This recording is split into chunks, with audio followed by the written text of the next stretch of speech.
Hi, in our last video, we showed you how to connect your artificial flower walls together. Today, I'm going to show you how you can install it onto your event stand so that you can brighten up your next event. After you've connected them together, hold it up to your event stand, and you might need a friend to help you with this part.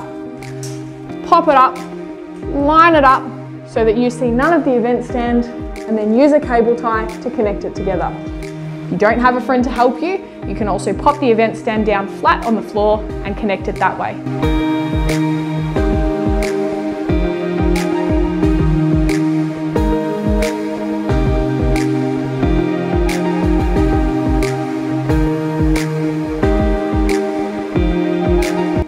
It is that easy to create a beautiful flower wall for your next event. Obviously, to cover the whole flower wall, all you need to do is repeat the steps for each panel and cut if you need to cut to size.